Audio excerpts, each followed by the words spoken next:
જાતિવાદ તમે ચલાવો છો, એમ જાતિવાદ ચલાવી તો તમને ભાઈ તકલીફ પડે છે.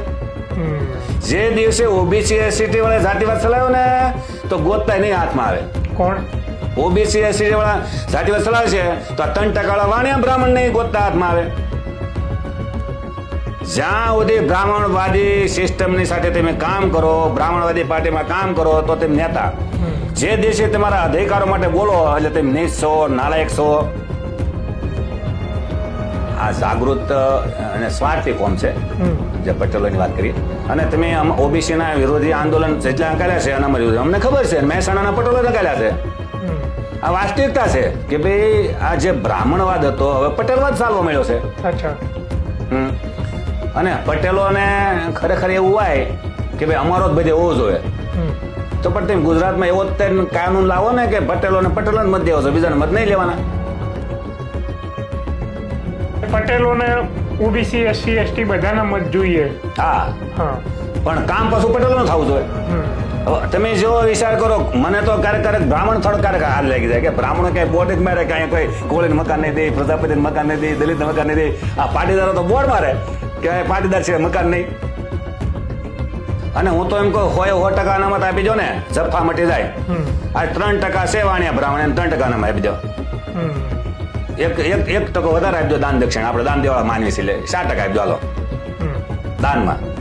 પછી તો જજવાન બંધ કરવું જોઈએ ને.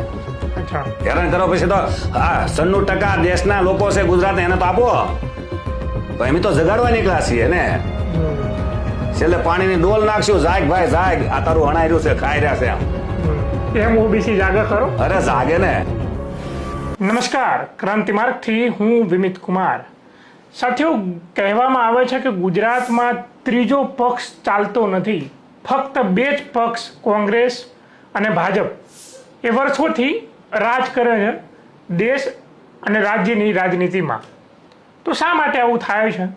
એસસી એસટી ઓબીસી જે વર્ષોથી ન્યાય માટે, અધિકાર માટે વલખા મારે છે, પણ એ જ્યારે પોતાનો પક્ષ બહાર પાડે, કોઈ પાર્ટી સ્વરૂપે લાવે, ત્યારે કેમ નથી ચાલતો?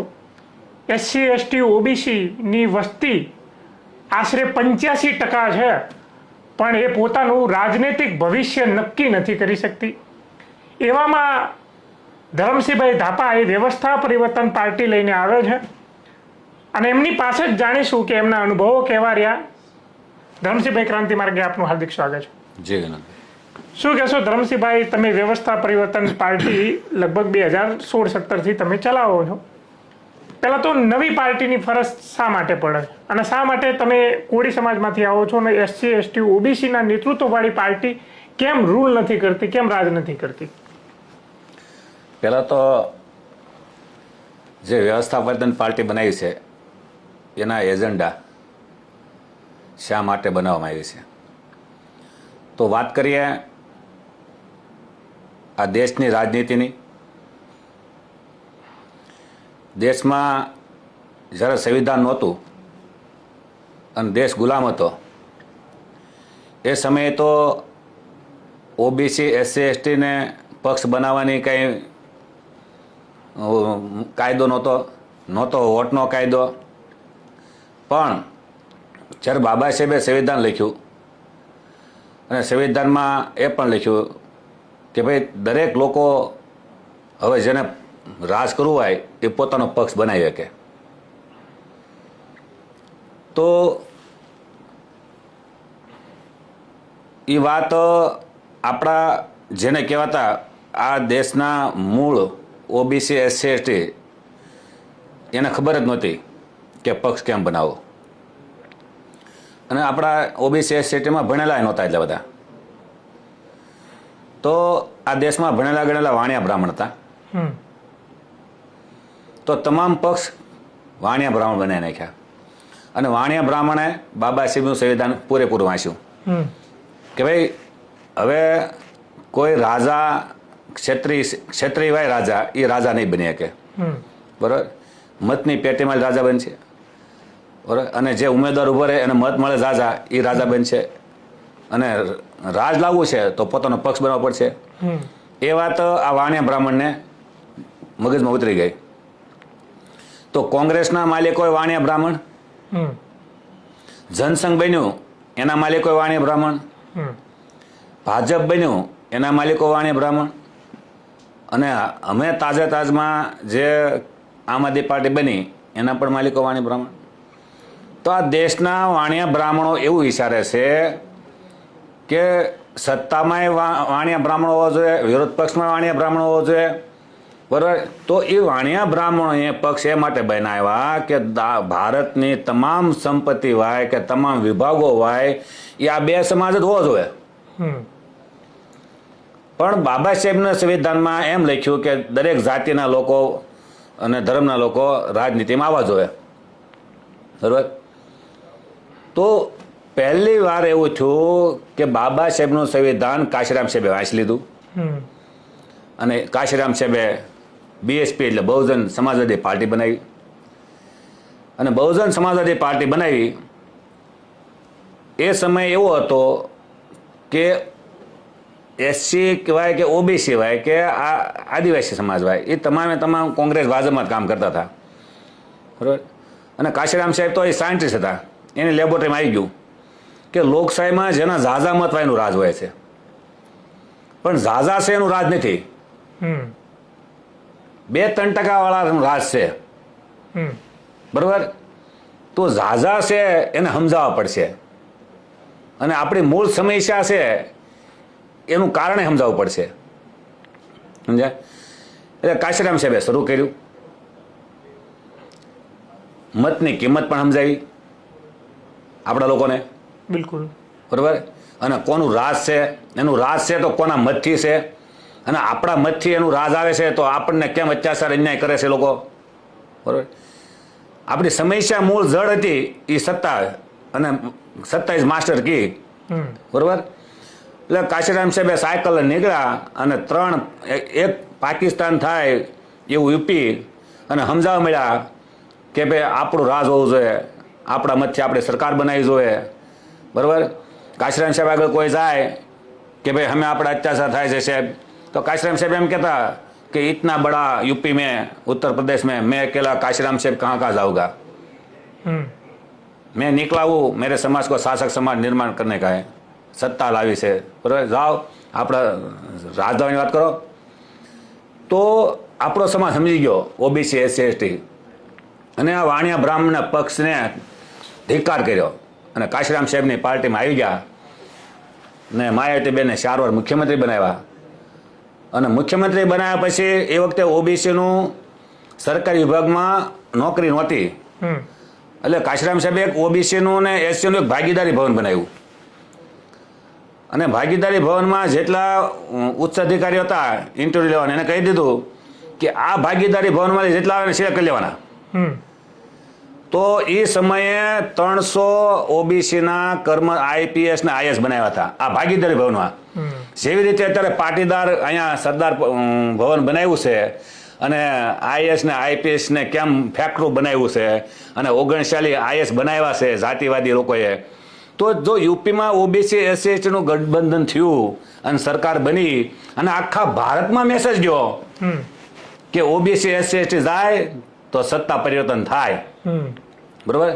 ગુજરાતમાં આરએસએસની જડ એટલી બધી મજબૂત છે, એણે જાતિવાદ નાખેલો છે, બરાબર. અને જાતિવાદમાં તે જે લોકો ડાયવર્ટ કર્યા છે કે ત્રીજી પાર્ટી ન ચાલે, ત્રીજી પાર્ટી ન ચાલે, પણ જે ત્રીજી પાર્ટી લઈને નીકળ્યા છે એ જે વર્ષોથી અધિકારોથી વંચિત છે, શોષિત છે, પીડિત છે, જેને રાજનીતિ શું છે ખબર નથી, અને રાજનીતિથી આપણી કેટલી સમસ્યાઓ સોલ્વ થાય છે એને ખ્યાલ નથી.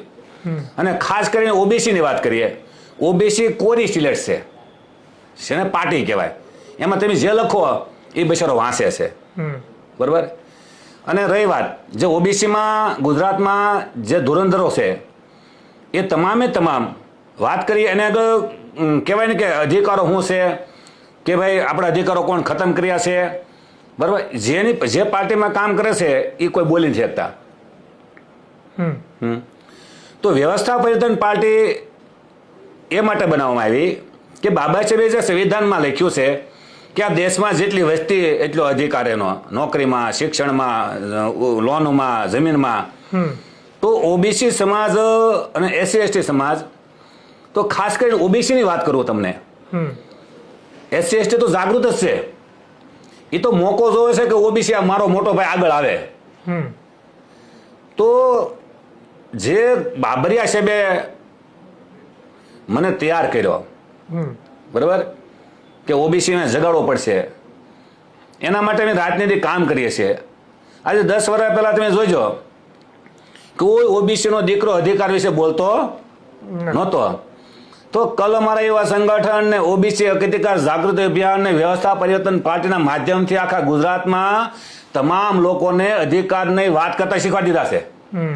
ભલે જે લોકો અધિકારની વાત કરી, કલ અમારી સંગઠનનું નામ લે કે ન લે, ઓબીસી અધિકાર જાગૃતિ અભિયાનનું નામ લે કે ન લે, પણ 100% હું કહી શકું છું કે જે અત્યારે વર્તમાન કાળમાં યુવા પેઢી અધિકારની વાત કરે છે એ કલમરિયા સંગઠનની પાઠશાળાની માલી સ્કૂલમાં ભણીને ગયેલા વિદ્યાર્થીઓ છે. તો આ અધિકારની વાત આવે તો હું તમને વાત કરું 2018નું આંદોલન એલઆરડીનું. એ 72 દિવસ આંદોલનમાં ગાંધીનગર ને ભાવનગરમાં અમે જોરદાર ચલાવ્યું. પછી ખબર પડી કે ભાઈ ગાંધીનગરમાં જે આંદોલન ધીરે ધીરે દલાલ ભડવાના હાથમાં જવા મળ્યું છે.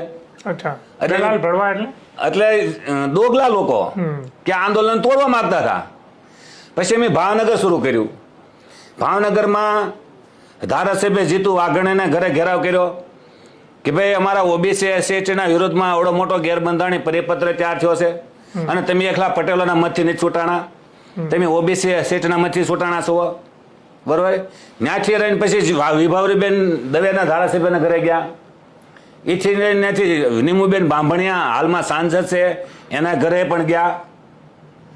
એમ ભાવનગરમાં ઓબીસીના અને બીજા સવર્ણ સમાજના ધારાસભ્યને પણ ઘરે ગયા, ઘેરાવ કર્યો.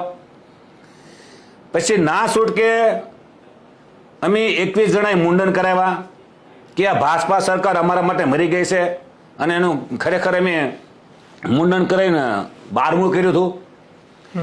21 જણાએ મેં મુંડન કરીને 12મું કર્યું. અને પછી ગેરબંધારણી પરિપત્ર રદ થયો અને ઓબીસી એસસી એસટીને 3500 દીકરીને નોકરી મળી, બરોબર. એ આ આંદોલન હિસાબે. તો જ્યારે વ્યવસ્થાપન પાર્ટી એક લક્ષ્ય સાથે બનાવવામાં આવી છે કે જે કોંગ્રેસ, ભાજપ ને આમ આદમી પાર્ટીના માલિકો, વાણિયા બ્રાહ્મણો જે ઓબીસી એસસી એસટીના અધિકારો દેવા નથી માંગતી, તો આ તમારા વિનોદભાઈ આ ન્યૂઝના માધ્યમથી હું આખા ગુજરાતના ઓબીસી એસસીને કહેવા માંગુ છું, અને ખાસ કરી એમાં ઓબીસી અને ઓબીસીમાં મોટો ભાઈ સમસ્ત કોળી ઠાકોરભાઈ, બરોબર, એને કહેવા માંગુ છું કે ભાઈ જે આપણા અધિકારો માટે લડનારી પાર્ટી ગુજરાતમાં હોય તો વ્યવસ્થા પરિવર્તન પાર્ટી છે, બરોબર. અને વ્યવસ્થા પરિવર્તન પાર્ટી રાજનીતિ એ જ કામ કરે છે કે ભાઈ આજે એજ્યુકેશનમાં ઓબીસીને જે ફ્રીશીપ કાર્ડ હોવું જોઈએ, બરોબર, એ નથી.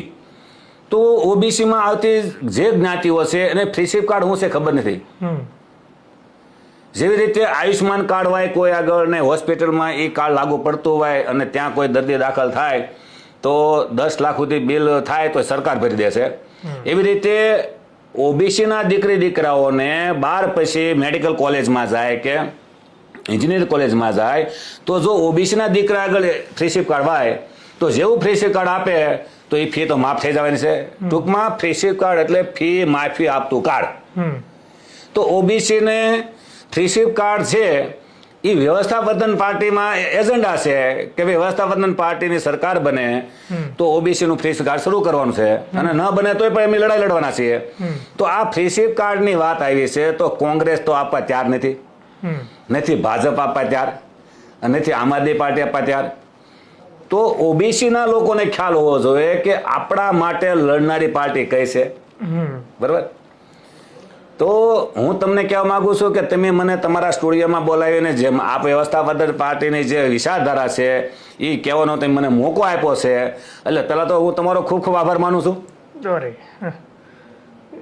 હું તમને એ કહું છું કે આ તમારી વ્યવસ્થા પરિવર્તન પાર્ટી છે અને એક બાજુ કોંગ્રેસ છે એ પણ વિપક્ષમાં છે, તો તમારી પાર્ટી તાત્કાલિક મતો લઈને સત્તામાં તો આવવાની નથી, તો તમે કોંગ્રેસ સાથે કોઈ ગઠબંધનની ભલે થોડી તો થોડી સીટો પણ તમારા ધારાસભ્ય એકાદ બે કે પછી એકાદી નગરપાલિકા કે મહાનગરપાલિકા પંચાયત કોઈ એક સિલેક્ટિવ ક્ષેત્રમાં કેમ નથી લડતી? જો હું તમને વાત કરું, ગઈ સ્વરાજની ઇલેક્શનની વાત કરું કે જામરાવ નગરપાલિકા આખી વ્યવસ્થાપન પાર્ટીએ કબજે કરી હતી. ત્યાં 100 સીટ હતી અને 7-8 દિનની વાર હતી. એટલે નાના લોકોએ ફોન કર્યો, ધરમસિંહભાઈ, ડૉક્ટર મનોજભાઈ યાદવને બધા, કે પાર્ટી આપણા કોળી સમાજ ને ઓબી સમાજની છે. હું હા. તો કે અમને ટિકિટ આપશો? હું હા. તો લઈ ગયા ટિકિટો. તો 24 માંથી 12 સીટ જીતીને લાવ્યા. અચ્છા. અને 2.5 વર્ષ એ જામરાવળ નગરપાલિકા હકાલી. બરાબર. પણ આ ભાજપ સરકારે બેંકોને લૂંટીને એને એટલા બધા પૈસા પડ્યા છે એટલે અમારા એ નગરપાલિકા તોડી નાખી. તો એનો અર્થ એવો થોડો છે કામ કરવાનું બંધ કરી દેવાનું. બરાબર. આમ આદમી પાર્ટી ગુજરાતમાં આવી હજુ થોડાક સમયની અંદર, તમારી પછી પણ એ તમારી પછી આવી છે ગુજરાતમાં, અને એ અત્યારે સારું પ્રદર્શન કરી રહી છે. તો શા માટે SC ST OBC એ આમ આદમી પાર્ટી તરફ વળવાનું પસંદ કરે છે, પણ પોતાની તમે એમ કહો છો કે એના નેતૃત્વવાળી, એના વિચારોવાળી પાર્ટી છે તમારી, તો એ તમારી બાજુ કેમ નથી જતા એ SC ST OBC? એમાં એવું છે કે આ દેશમાં અને ખાસ કરી ગુજરાતની વાત કરીએ, વ્યવસ્થાપન પાર્ટીને અહીંયા લાવવામાં આવી છે. અચ્છા. કારણ કે કોંગ્રેસ ને ભાજપે ગુજરાતમાં, હું ગુજરાતની રાજનીતિની વાત કરી છે ત્યારે, અચ્છા, બરાબર, કોંગ્રેસ અને ગુજરાતે આ ગુજરાતમાં રાજ કર્યું છે, તો એને ઓબીસી ના અધિકારો નથી આપ્યા. એ 100% વાત છે. બરાબર. હવે કોઈ એમ કહેતા કોંગ્રેસ અધિકારો આપ્યા છે, તો એ પણ તમને કહી દઉં, જ્યારે 1985માં માધવસિંહ સોલંકી મુખ્યમંત્રી બન્યા, બરાબર, એ વખતે માધવસિંહ સોલંકીએ, જે મેં વાંચ્યું છે જયંતિભાઈ મનાણીનું પુસ્તક ઓબીસી આંદોલન કોની સામે શા માટે, એમાં લખ્યું હતું કે ભાઈ માધવસિંહ સોલંકી મુખ્યમંત્રી બન્યા એટલે એમ થયું કે હું આ સમાજમાં જન્મ્યો છું, જ્યારે મને આવડી મોટું પદ મળ્યું છે તો મારે મારા સમાજમાં જે બાબા સાહેબે સંવિધાનમાં અધિકારો આપ્યા છે એ આપવા જોઈએ. એટલે એણે 1985માં 28% અનામત શરૂ કરી. જેવી 28% અનામત શરૂ કરી એટલે ઓબીસીના અનામત વિરોધીઓ ગુજરાતમાં આંદોલન કરવા મળ્યા અને પાર્ટીના હાઈકમાન્ડે માધવસિંહ સોલંકીને બોલાવ્યા કે અનામત પાછી ખેંચવી છે કે મુખ્યમંત્રી પદથી રાજીનામું દેવું છે. મને ગર્વ છે માધવસિંહ સોલંકી સાહેબ ઉપર કે પોતાના પદની પરવા કરાવીને એણે આપણા ઓબીસીના અધિકારો માટે પોતાનું મુખ્યમંત્રી પદથી રાજીનામું દઈ દીધું અને તરત અમરસિંહ ચૌધરીને મુખ્યમંત્રી બનાવ્યા હતા. એવા ગુજરાતના નહીં પણ ભારતના 4 મુખ્યમંત્રી છે કે રાજસ્થાનના જગન્નાથ પહાડિયા છે, યુપીના રામનરેશ યાદવ છે, બિહારમાં કર્પૂરી ઠાકોર, આવા 4 મુખ્યમંત્રી છે કે ઓબી સમાજના પોતાના મુખ્યમંત્રી બન્યા પછી સંવિધાનમાં અધિકારો આપવાની વાત કરી હોય અને પાર્ટીના માલિકોએ એને રાજીનામું લીધેલા હોય. તો આ વાતથી ઓબીસીના લોકોને ખ્યાલ હોવો જોઈએ કે ભાઈ તમે કોંગ્રેસ, ભાજપ કે આમ આદમી પાર્ટીના ઓબીસીનો વ્યક્તિ મુખ્યમંત્રી તો બનાવી દેશે, જ્યારે આ વ્યવસ્થાપન પાર્ટી ફૂલ ગ્રોથ કરશે કે અમારો મુખ્યમંત્રી હોવો જોઈએ, મુખ્યમંત્રી હોવો જોઈએ, તો આ વાણિયા બ્રાહ્મણો કે આ તમારો મુખ્યમંત્રી, પણ એ કટપુટલી રિમોટ કંટ્રોલ મુખ્યમંત્રી છે કે એ ઓબીસીના ભાગની જે હિસ્સો છે, વસ્તીના પ્રમાણમાં પ્રતિનિધિ હોવો જોઈએ, એ આપી શકશે નહીં. આ ઇતિહાસ કે છે. તમને મેં 4 મુખ્યમંત્રીનો વાત કરી છે, બરોબર, પણ ધીરે ધીરે જે અધિકારોની વાત આવી છે તો અધિકારોની વાત આખા ગુજરાતમાં બધા કર્યા છે, બરોબર. હવે એ વાત કર્યા છે એમ ધીરે ધીરે અધિકારોની લડાઈ કોણ લડે છે એ પણ વાત કરવા મળશે તો ઓટોમેટિક જેમ યુપીમાં રાજનીતિનું પરિવર્તન થયું છે તો ગુજરાતમાં 100% થાય છે. અમને વિશ્વાસ છે આજને તો કાલ એ થવાનું જ છે અને અમે મેદાન મૂકવાના નથી. અચ્છા, સમજા? અમે તમે વાત કરી કોંગ્રેસના ગઠબંધનની વાત, તો મેં તો બાબા સાહેબને સંવિધાન વાંચ્યું છે. બાબા સાહેબે જ્યારે આરપીઆઈ પાર્ટી બનાવી હતી અને એમાં એ કાર્યકર્તાઓ જે તે સમયે કોંગ્રેસ સાથે ગઠબંધન કર્યું અને 1 સીટ આપી અને આખી આરપીઆઈની હાણી નાખી, બરાબર. તો કોંગ્રેસ એટલી બધી નાલાયકી કરે છે કે બહુજનોની પાર્ટી કેમ ખતમ કરવી. અને રહી વાત ઓબીસીની, તો બાબા સાહેબે જે ઓબીસી માટે પંચ બનાવવાની વાત કરી હતી, બરાબર. તો જવાહરલાલ નહેરુ વડાપ્રધાન બન્યા 1952-53 સુધી પંચ બનાવતા નહોતા. તો કાયદા પ્રધાન બાબા સાહેબ હતા એટલે ગયા. અને નેતા કોને કહેવાય એની તમને વાત કરું છું કે નેતા કોને કહેવાય. જવાહરલાલ નહેરુને કીધું कि मैं पिछड़ा वर्ग के लिए कमेटी बनाने की बात की, आप क्यों नहीं करते? પછી જો તમારે ક્યાં ન કરવું હોય તો આ કાયદા પ્રધાનથી મારું રાજીનામું. તો એવો ગુજરાત આખા દેશમાં કોણ એવો વ્યક્તિ હોય, મહાપુરુષ હોય કે પોતાના કાયદા પ્રધાનથી ઓબીસી માટે, સાંભળજો, બાબા સાહેબ તો એસસી ના હતા, બરાબર, તો એ સત્તા ઓબીસી માટે પોતાનું કાયદા પ્રધાનથી રાજીનામું દીધું તો એવો મને દેખાડો ઓબીસી માં કોઈ એવો લાલભાઈ કે જેને પેશ પ્રમુખથી રાજીનામું દીધું હોય. એટલે જે ઓબીસી ના લોકો એમ કહેતા ને કે બાબા સાહેબે ઓબીસી માટે શું કર્યું, તો ઓબીસી આંદોલન કોની સામે શા માટે પુસ્તક વાંચી લો ભાઈ, કે ઓબીસી માટે પેલું 386 આર્ટિકલ મૂકી હોય તો ઓબીસી માટે મૂકીને પછી આપણે એસસી માટે 341, આદિવાસી માટે 342. તો કાકા કાલકર બન્યું. કાકા કાલકર બન્યા પછી જેને સર્વે થયા પછી જવાહર નહેરુને આખી સર્વે કરી ફાઇલ આપ્યા પછી જે અમલવારી કરવાની બદલે આખી અભરાય પર ચડાવી દીધી. 1978 આવી, આપણે લોકો આંદોલન કરવા મળ્યા કે ભાઈ ઓબીસી નો હિસ્સો શરૂ કરો. તો મોરારીભાઈ દેસાઈ આવ્યા, એને કીધું ભાઈ મારી સરકાર બનશે તો હું અમલવારી કરી દઈશ. એટલે ઓબીસી પાછો એની પર વિશ્વાસ કર્યો, મોરારીભાઈ દેસાઈ સરકાર બની. જેવી સરકાર બની એટલે આપણા લોકો ગયા કે ભાઈ કરો ભાગ શરૂ. તો એવું કીધું કે આ જૂનો રિપોર્ટ થઈ ગયો છે, બરોબર. હવે માન મોકો મળ્યો હતો. કોંગ્રેસ તો આપતી નહોતી, ભાજપ આપવા દેતી નહોતી, બરોબર. અડધા ઓબીસી એમ કે કોંગ્રેસ મારી, અડધા ઓબીસી એમ કે ભાજપ મારી, તો વચમાં જદ મારી તો આવડી છે ને. એટલે નવો રિપોર્ટ કરવાની વાત આવી તો મંડળ કમિશન પાછું બન્યું. તો ઓબીસીના લોકોને ખબર હોવી જોઈએ કે જ્યારે ઓબીસી માટે વ્યવસ્થા કરવામાં આવે છે સંવિધાન મુજબ એના હિસ્સાની, તો વિરોધ કરનારા કઈ જાતિના છે. બરાબર. બરોબર. ગુજરાતનો ઓબીસી રાજકીય રીતે અત્યાર સુધી કેમ ઘોર નિંદ્રાની અંદર સૂઈ રહ્યો છે? એમાં એવું છે કે ઓબીસીમાં જે ધુરંધર કહેવાય, પોતાને ધુરંધર ગણે છે. આજે હું કરું કોળી સમાજની વાત કરું, બરોબર, પરસોત્તભાઈ સોલંકી, બરોબર. એવી રીતે ચૌધરી સમાજમાં શંકરભાઈ ચૌધરી, પછી ભરવાડ સમાજમાં ગણીએ તો જેઠાભાઈ ભરવાડ છે, આહિર સમાજમાં ગણીએ વાસણાભાઈ આહિર છે. એ તમામ બધા સમાજમાં ઓબીસીના લોકો જે પોતાના આમ લીડર સમજે છે, તો એ લોકો કોઈ દિવસ ભાજપમાં છૂટાણા પછી વિધાનસભામાં કોઈ દિવસ નથી બોલ્યા કે અમારા ઓબી સમાજને વસ્તીના પ્રમાણમાં જે બાબા સાહેબે સંવિધાનમાં લખ્યું છે આપો. તો જેને પ્રતિનિધિત્વ કરવા મોકલ્યા છે સરકારમાં, જેને ઓબીસી લોકોએ વિશ્વાસ કર્યો છે, જેને એને મોટા કહેવાય ને ભીષ્મ પિતામાં માને છે, મસીહા માને છે, જો એ લોકો તે અધિકારોની વાત ન કરે તો એ સમાજને બિચારાને શું ખબર પડવાની ઓબીસીને? સમાજ બીજો નેતા પસંદ ના કરી શકે એમના સિવાયનો કોઈ? હવે અત્યારે તો બીજા નેતા પસંદ કરે છે તો એ નેતાઓ બિચારા અત્યારે કાંક ને કાંક આર્થિક સકડામણી છે, હાલતા ન હોય. અને રહી વાત આ બ્રાહ્મણવાદી સિસ્ટમમાં, જે બ્રાહ્મણવાદી સિસ્ટમમાં કામ કરે એને મીડિયા હાઇલાઇટ કરે છે. આજે કેજરીવાલ સાહેબની વાત કરીએ, હમણાં અલગ વિધાનસભામાં આ ઇલેક્શન ગયું, એને કેટલા ઉમેદવાર મૂક્યા બીજે, અને શા માટે ગુજરાતમાં આવે છે? કારણ કે ગુજરાતની પ્રજાને એક બ્રાહ્મણવાદીને ડાયવર્ટ કરવા છે કે તમારા માટે અમિત લડશું, અમિત તમે નેતા છીએ, બીજા કોઈ તમારા થાય જ નહીં નેતા, બરોબર.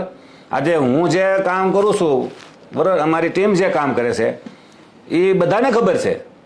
શા માટે ભાઈ આ મીડિયાવાળા અમને નહીં બોલાતા? આજે તમે અમને બોલાવ્યા છે, બીજા અમને કેમ નહીં બોલાતા? એને ખબર છે કે આને હું બોલાવીશ તો જે આ ઓબીસીને મેં ગુમરાહ કર્યા છે, તો આજે મીડિયાવાળા કેવા મળે કે ભાઈ ઓબીસી સાથે કોંગ્રેસ ભાજપે જે વિશ્વાસઘાત કર્યો છે ઓબીસીના મત લઈ, બરાબર. તો જે વ્યવસ્થા પ્રધાન પાર્ટી આજે અધિકારો પર નીકળે છે. જો ઓબીસીમાં સમજી જાય કે આ અમારી પાર્ટી છે તો 100% વ્યવસ્થા પ્રધાન થઈ શકે છે. પણ આ લોકો તો એવું વિચારે છે કે ઓબીસીને જે અમે ઉપયોગ કર્યા છે વોટ બેંક તરીકે, એ થવું જોઈએ. આજે હમણાં યુજીસી બિલ આવ્યું, બરાબર. તો એસસી એસટી માટે તો હતું જ તે, પણ જે ઓબીસીને નાખ્યા તો કોઈ વિરોધ કર્યો ભાઈ? ભાજપના બ્રાહ્મણોએ. જે હિન્દુ સમ્રાટ મોદી સાહેબને હિન્દુ સમ્રાટ ગણતા હતા, આ જ બ્રાહ્મણો તેલી ઘાસી કહેવા મળ્યા. આ તેલી ઘાસી છે. જો તમે જ્યાં સુધી બ્રાહ્મણવાદી સિસ્ટમની સાથે તમે કામ કરો, બ્રાહ્મણવાદી પાર્ટીમાં કામ કરો તો તમે નેતા. જે દેશે તમારા અધિકારો માટે બોલો એટલે તમે નીચ છો, નાલાયક છો. તમને ઉદાહરણ બતાવું. આપણે મોહન યાદવ મધ્યપ્રદેશમાં મુખ્યમંત્રી છે ને, એ બોલ્યા, એ ભાજપના મુખ્યમંત્રી આરએસએસના પ્રખર, પણ એને જયારે કદાચ હૃદય પરિવર્તન થયું બોલ્યા કે ભાઈ મારી સરકાર 70% અનામત આપશે, એટલે અનામત વિધેયક હું બોલ્યા મેં કે તું ભેંસ સારવા જા, તું આવો છો, રામ વિરોધી છો, હરામખોર છો, તો આ તો ગાયું ખાવાની ને. તમે ગુલામ નેતા તરીકે કામ કરો, તમારા સમાજ વિરુદ્ધમાં કે ઓબીસી વિરુદ્ધમાં અમે ગમે કાયદા ઘડીએ એને તમે સત્યાનાશ કાઢવાનું કામ કરીએ, પણ તમારે શું રહેવાનું? આ સિસ્ટમ આલી રહી છે ને.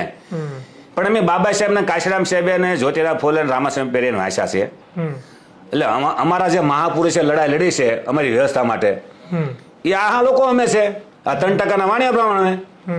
જે બાબા સાહેબે સંવિધાન વર્ષોથી જે કસડાયેલો, દબાયેલો, શોષિત પીડિત સમાજ છે એ અધિકારથી વંચિત હતો, એ બાબા સાહેબ વ્યવસ્થા આપી છે, તો એ વ્યવસ્થા આપી છે, એ વ્યવસ્થા લાગુ નથી કરતા.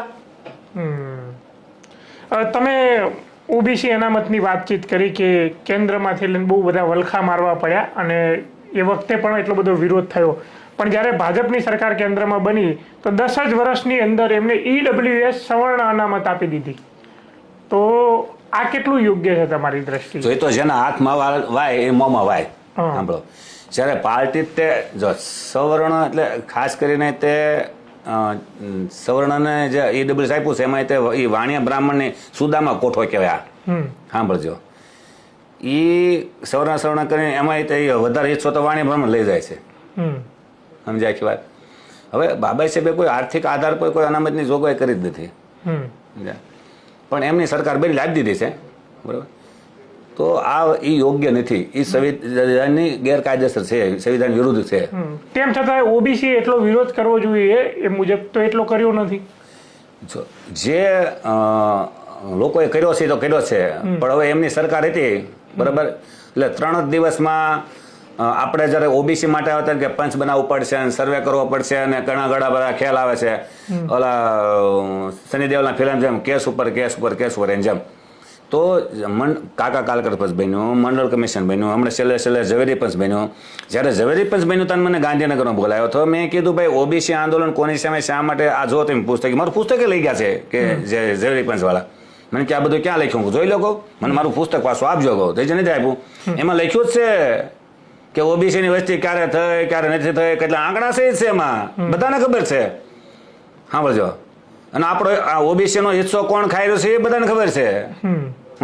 મેં કેજરીવાલ સાહેબને કીધું, ઓલા ઝવેરી પંચને કીધું, હું કહું ઓબીસી માટે પંચ બન્યું છે તો તમે ઝવેરી પંચ તમે છો તો ઓબીસી નો વ્યક્તિ કેમ આમાં નથી કોઈ?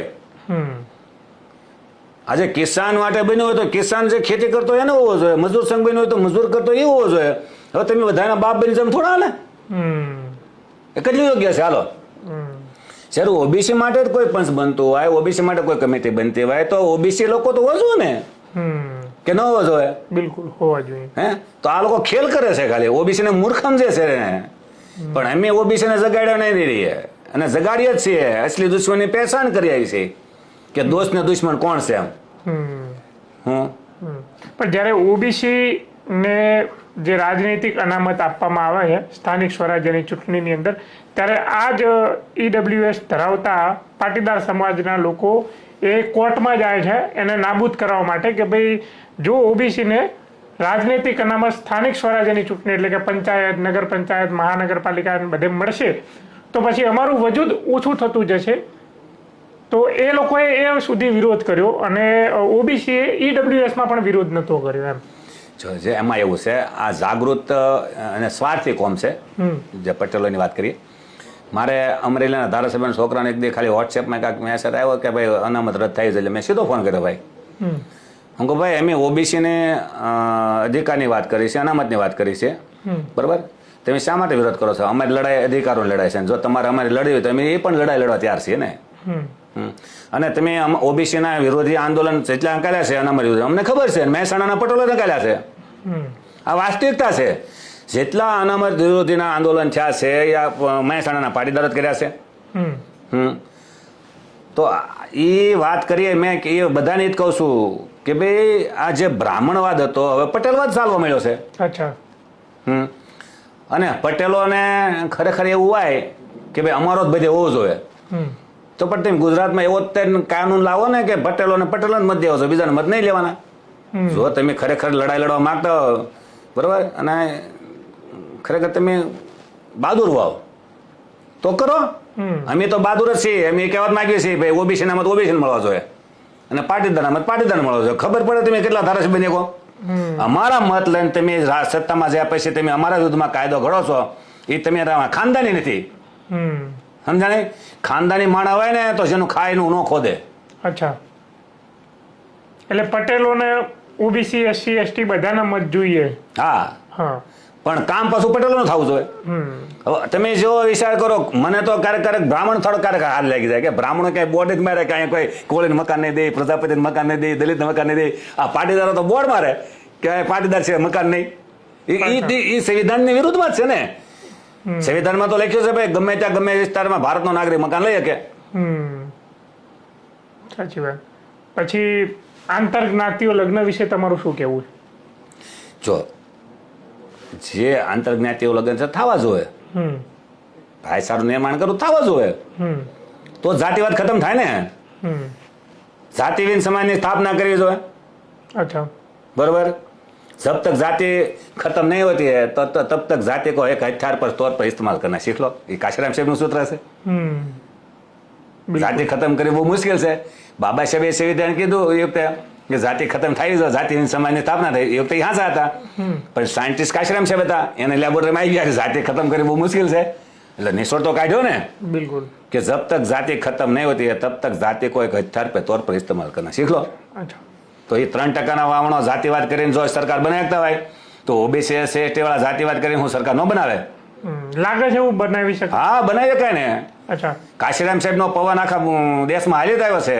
એ રોકવાની ગમે કોશિશ કરે, નહીં રોકી શકાય. અચ્છા, તમે એક ઓબીસી સમાજમાંથી આવો છો, તમે વ્યવસ્થા પરિવર્તન પાર્ટીની સ્થાપના કરીને તમે ચલાવી રહ્યા છો. કયા કયા પડકારોનો સામનો કરવો પડે છે, જે પડકારો ભાજપ, કોંગ્રેસના, આમ આદમી પાર્ટીને સામનો નથી કરવો પડતો, ઓબીસી તરીકે તમને સામનો કરવો પડે? પહેલા તો અમે પાર્ટી બનાવી એટલે આ તે આરએસએસ ના બ્રાહ્મણો એમ કે આ ધર્મ વિરોધી છે, એટલે પહેલા એ અમને વાત કરવા મળ્યા. બરાબર.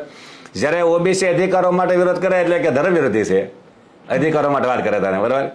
પછી જાતિવાદ કે છે, પછી મને એમ કીધું કોળી માટે કામ કરવા નીકળ્યા છે. એટલે પણ તો તમે નહીં કરો ને ભાઈ. સમજ્યા? એટલે લોકો જે આ દેશમાં ઓબીસી એસસી એસટીની જે પણ અધિકારો લડે છે એને બદનામ કરવા માટે આરએસએસની ફોજ પૂરેપૂરી તૈયાર છે. આરએસએસની ફોજ આ દેશમાં કોઈ દે આ વાણિયા બ્રાહ્મણો ઓબીસી એસસી એસટી માટે લડશે જ નહીં. નડશે ખરા, શું ખરા નડશે, લડશે નહીં. આ 100% મારે હું વિશ્વાસથી કહું છું. સમજા? અને હું તો એમ કહું 100% અનામત આપી દો ને, જફા મટી જાય. આ 3% છે વાણિયા બ્રાહ્મણ, 3% અનામત આપી દો. 1% વધારે આપી દો દાન દક્ષિણ. આપણે દાન દેવાળા માનવી છે એટલે 4% આપી દો હાલો દાનમાં. પછી તો જધવાન બંધ કરવું જોઈએ ને. અચ્છા, હેરાન કરો. પછી તો હા 96% દેશના લોકો છે ગુજરાતને, એને તો આપો.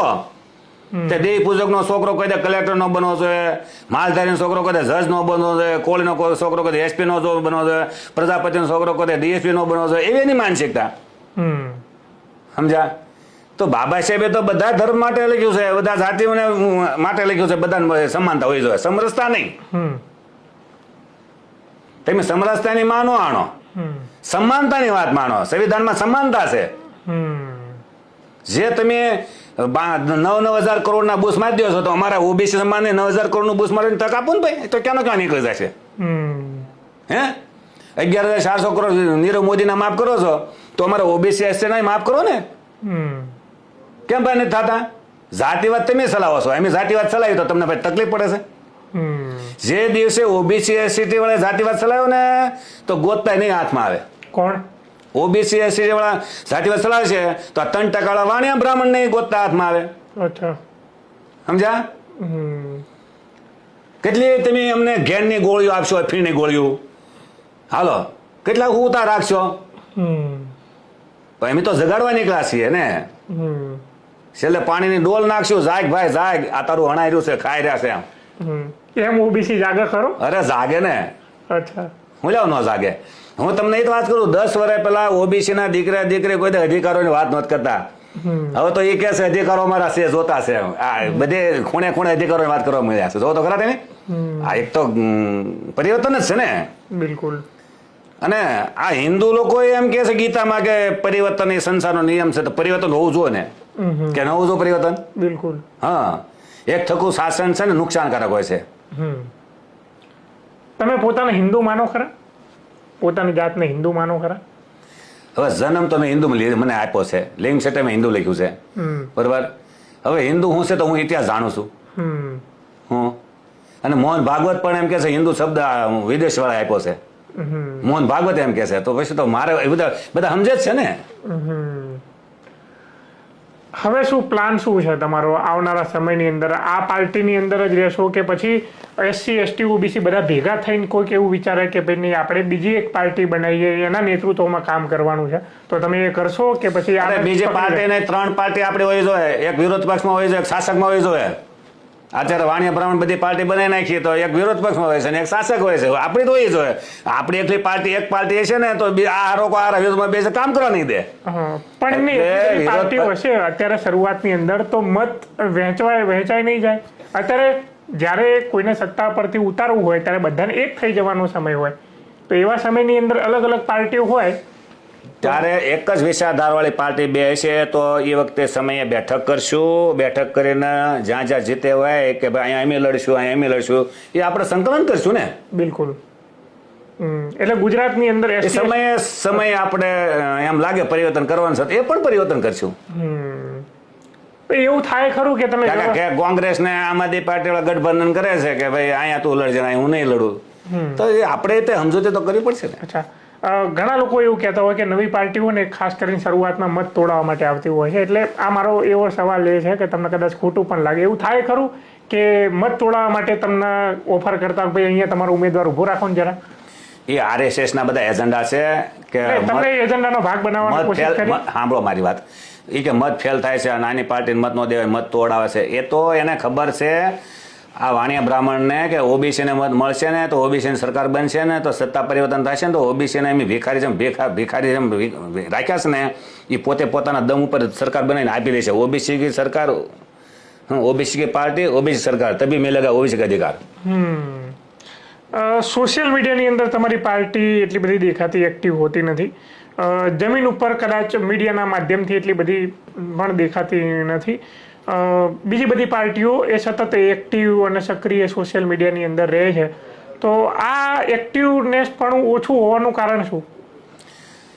એમાં એવું છે કે જે 2017માં અમે આખા ગુજરાતમાં 10 દિવસ બનાસકાંઠા અને મહેસાણા બહુ કામ કર્યું અમે, બરાબર. તો ક્યાંક ને ક્યાંક અમારામાં ખામી દેખાણી કે ભાઈ જે પ્રસાર કરવાની સિસ્ટમમાં ચેન્જ કરવું પડે, બરાબર. જે લગાડની ટીમ હોય એ બહુ કામ ન કરે કે લગાડ શરૂઆતમાં અમને ઘણી બધી આવી ટીમ મળી, પણ જે સમાજમાં શિક્ષિત ને બુદ્ધિજીવી વર્ગ છે એ સમયે નેતૃત્વ ન કરે તો પરિવર્તન લાવવું બહુ મુશ્કેલ પડે છે, બરાબર. તો OBC સમાજમાં જે ભણેલો ગણો છે એ ઝાઝાભાગી આ જે કોંગ્રેસ ભાજપ ને એ લોકો સાથે જોડાયેલા હોય છે, અને દરેક સમાજમાં કેવું હોય છે કે ભણેલા ગણા પર વધારે વિશ્વાસ કરતા હોય છે, બરાબર. તો OBC ના લોકો જે ભણેલા ગણા છે ક્યાંક ને ક્યાંક નોકરી કરતા હોય ગવર્મેન્ટમાં, એટલે એની નોકરીની બદલી ન થાય એના માટે એ લોકો ત્યાં કામ કરતા હોય છે કે ભાઈ RSSમાં જાય તો આપણી બદલી ન થાય ને. એમાં RSSનો વડો હોય તો એમાં એ ક્લાસ 2 ક્લાસમાં બેઠો હોય એટલે એ ઓલાને આપણી વાત કરવા જાય તો એમ કે ભાઈ આની બદલી કરી નાખજો, એટલે ફલાણો કે ભાઈ તું સંઘમાં આવો, મને RSSની મિટિંગમાં તારી નોકરી ક્યાંય બદલી ન થાય. એણે સિસ્ટમ ઉપર આખો કબજો કરેલો છે, પણ અમે લડીએ છીએ. મહત્વનું છે મેદાનમાં કહેતા નથી કાશરામ સાહેબ એ ટ્રેન છે તો ઓલામાં જે આવશે આ ટ્રેનમાં બે જાય છે, આપણી ટ્રેન બસ સ્ટેન્ડ સ્ટેશન નહીં મૂકી હોય તો જાશે ક્યાં? અચ્છા, ટ્રેન અત્યારે ભલે રાખવાની ખરી, એક સમય આવશે કે ટ્રેનની અંદર હા જેને લક્ષ સુધી બેવું છે બેઠા રહે અને જેને ઉતરવું ઉતરી જાય, બરાબર.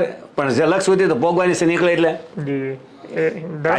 કાશીરામ સાહેબે કેડરમાં તૈયાર કરેલા 100 વ્યક્તિને રાજીવ ગાંધી તોડી નાખ્યા હતા. તો એ કાશીરામ સાહેબે એમ કીધું જીતના તુમ તોડેગે ઇતના ડબલ હમ જોડેંગે. એટલે અમારું મન છે ને કોઈ તૂટવાનું નથી, સમજાય. પણ વોટ અને નોટ ના મળે તો પછી ઘણી વખત તૂટી જાય મન. કાશીરામ સાહેબે છે ને એક મતની અને એક વોટની અને એની કિંમત સમજાય છે, સાંભળો. એટલે જ્યારે આ OBC SC ST સમાજ તો મેં કીધું જાગૃત છે, પણ OBC સમાજને જ્યારે મતની કિંમત સમજાય છે, બરોબર, કાશીરામ સાહેબ એમ કીધું કે તમારા મતની કિંમત તમારી મા બેનની ઇજ્જત જેવી કરવાની છે. એટલી કોઈ દે મા બેનની ઇજ્જત કોઈ વેસા બહાર નીકળશે કોઈ? તો તમારા મતની જે દિવસે તમે મા બેનની ઇજ્જત જેટલી મતની કિંમત કરશો ને તેથી તમે સત્તા પર રહેશો. બિલકુલ. તો ધીરે ધીરે મતની કિંમત સમજાય છે, સમજશે આજને કાલ કે ભાઈ સત્તાથી જ બધું મળતું હોય, બરોબર. તો આપણા મતથી આપણે સરકાર બનાવી જોઈએ. બિલકુલ. અને સરકાર બનાવ્યા પછી તે ઓબીસી એસસી પોતાના દમ ઉપર બધું વેસી લ્યો ને. શા માટે ભિખારી આપણે આગળ માગવાળા છે, આપણે આગળ માગી માગીને મોટું થઈ શકે છે, સત્તા પર જતા હોય તો આપણે આગળ હું આજીવન આગળ ભીખ માગવાની? બાબા સાહેબે તો રાજા બનવાનું કીધું છે, તો તમે ભિખારી શા માટે બનો છો? બાબા સાહેબે ત્યાં સુધી કીધું કે જાઓ તું અપને ઘર કી દીવાલ पे लिख लो इस मुल्क का शासक बनना है. બરોબર. તો એ બાબા સાહેબ ને ઓબીસી એસટી વાળા ઓછા વાંચ્યા તો કાશીરામ સાહેબ વાંચ્યા, પણ વાણિયા બ્રાહ્મણ વાંચી ક્યાં કે બાબા સાહેબે કીધું કે મુલ્ક કા શાસક બનના હે. એ બધા બાબા સાહેબ નથી માનતા, પણ બાબા સાહેબ ની વાત માની ગયા છે, એટલે સત્તા પર કબજો કર્યો છે. જયારે આપણા દોગલાઓ છે ને બાબા સાહેબ ને માને છે, બાબા સાહેબ ની વાત નથી માનતા. ખાલી જય ભીમ કહેવાનું. હા, જય ભીમ બોલો, ગાંધી કે પેરો में गिरो. અડધાન કે જય ભીમ બોલો, ગોળવડ કે પેરો में गिरो. આ છે દોગલાઓ. દોગલાની છે દુશ્મન કરતા દલાલો વધારે ખતરનાક હોય છે, બરોબર. જે સમાજના અધિકારો ન મળતા હોય એ સમાજમાં દલાલો વધારે હોય છે, અને દલાલોનું કામ છે બાબા સાહેબ એને સમસાઓ કીધા છે, ઓઝાર કીધા છે, બરોબર. તો જે સમાજનું વાસ્તવિક નેતૃત્વ કરતા હોય એને બદનામ કરવાનું કામ સમસાવવાનું છે. વાસણ ખાલી કે નાખે ને સમજાવો તો કે આવો છે તેવો છે, બરોબર. પણ જ્યારે આ સમાજનો સમાજ પ્રેમી વર્ગ છે, શિક્ષિત વર્ગ છે, અને મજૂર વર્ગ છે, ખેડૂત વર્ગ છે, જાણી જાય છે, બધાને મગજ આપ્યા છે, બધા અનાજ ખાય છે, રોટલા ખાય છે, અનાજ, એટલે સમજણ આવશે આજ નહીં તો કાલ. આશા ખરી. હા. અચ્છા, ધરમસિંહભાઈ આપનો ખૂબ ખૂબ આભાર કે આપે કિંમતી સમય અમને ક્રાંતિ માર્ગે આપ્યો. ધન્યવાદ. Thank you. જય ભારત, જય સંવિધાન. તો આ હતા આપણી સાથે ધરમસિંહભાઈ ધાપા કે જેમ વ્યવસ્થા પરિવર્તન પાર્ટી ચલાવે છે, અને એમની વિચારધારા તમે જાણી જ ગયા હશો. ઘણી વખત એવું થતું હોય કે એસસી એસટી ઓબીસી જ્યારે વિચારધારાની વાતચીત કરતો હોય અને કોઈ સામેવાળા પક્ષને ના ગમતું હોય એટલે એની વાતને એટલું મહત્વ ના આપે. પણ આ વિડીયો જોઈને તમને શું લાગ્યું અમને કોમેન્ટમાં જણાવતા જજો, અને જોતા રહેજો ક્રાંતિ માર્ગ.